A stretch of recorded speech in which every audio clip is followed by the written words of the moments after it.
This is what Jeremy was talking about in Prime Minister's question today. You've given away money that actually, quite frankly, we need to spend, and it's not just about an ageing population. That is phony. They've cut the capital gains tax. They did that as part of the coalition government. The cuts in corporation tax, the cuts in inheritance tax, the cuts in capital gains tax. Labour's economic plans are in tatters.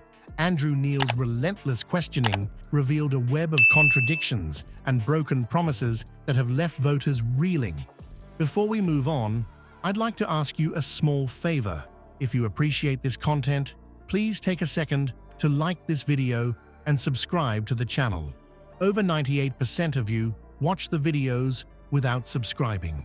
It costs you nothing, but it makes a huge difference to us. So, did you click the subscribe button?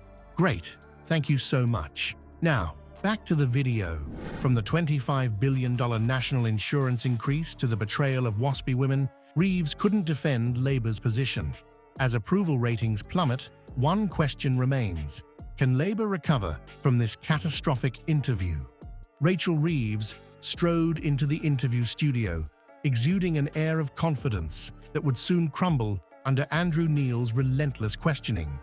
As she settled into her seat, Reeves began outlining Labour's vision for economic reform and growth, painting a rosy picture of a thriving Britain under their leadership.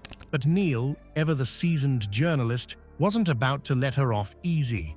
The atmosphere shifted. Would you reverse it? Hold on. Inheritance tax. Would you reverse them? People know about the ageing population for some time. We've cut the criteria so people can't get community care. We treat our older people at the moment like dogs. It's a disgrace. We shouldn't do that. It's really important, Andrew. No, excuse me, I'm asking a question. What's the cut in the capital gains tax? As Neil dropped his first bombshell, the $25 billion national insurance increase, this revelation stood in stark contrast to Labour's previous promise of no major tax rises. Reeves, caught off guard, scrambled to justify the decision. Her explanations grew increasingly convoluted as she tried to reconcile this glaring contradiction. Neil, sensing blood in the water, pressed on. He presented data showing the potential negative impact on businesses and workers. The figures were damning. An additional cost of approximately $800 per employee on minimum wage workers.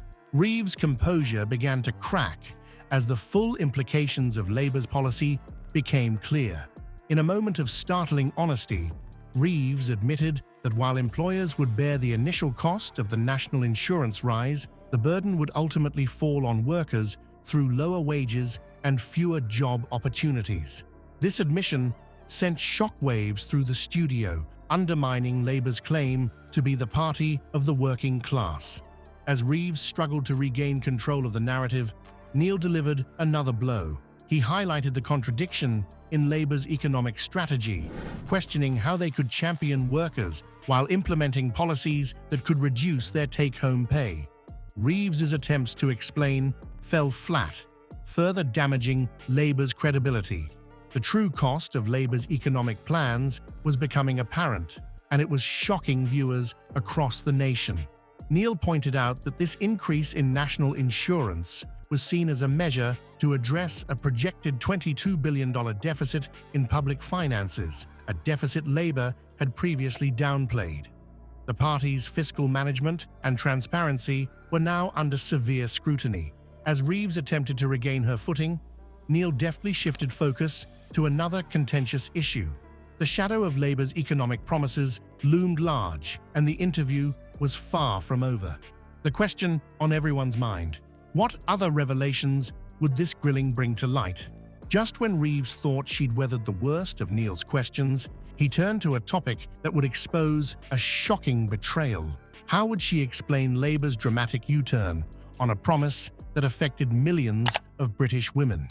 Neil introduced the contentious issue of WASPI women, catching Reeves visibly off guard. The Women Against State Pension Inequality campaign had been fighting since 2015 for women born in the 1950s who were blindsided by changes to their state pension age. Reeves attempted to defend Labour's current stance, but her words rang hollow in the face of Neil's next move. With a glint in his eye, Neil revealed damning footage of Labour MPs promising full compensation to WASPI women.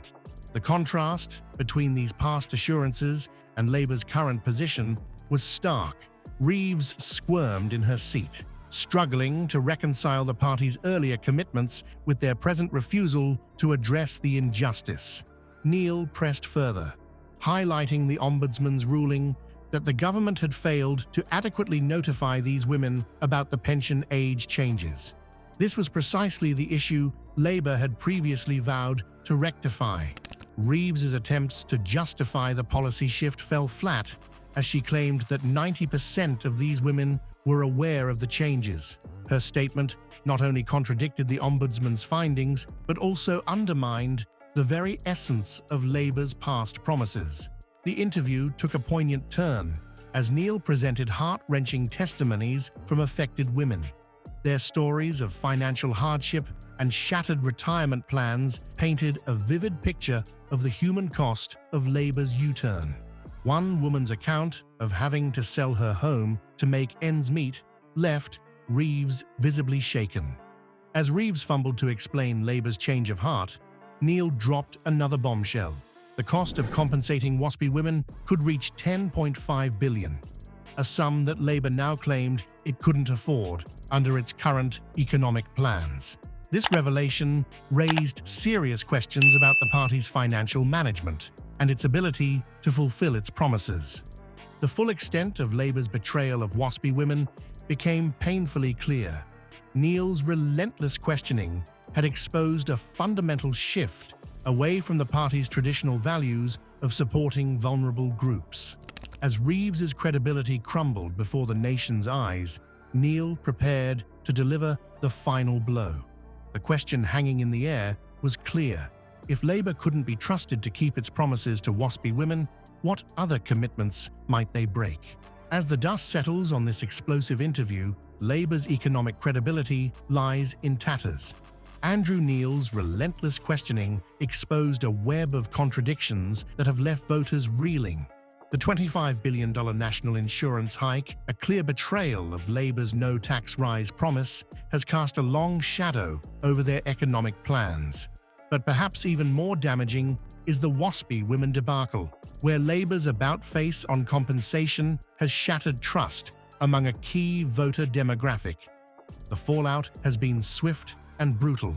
Labour's approval ratings have nosedived, with recent polls showing a 7-point drop in just 24 hours.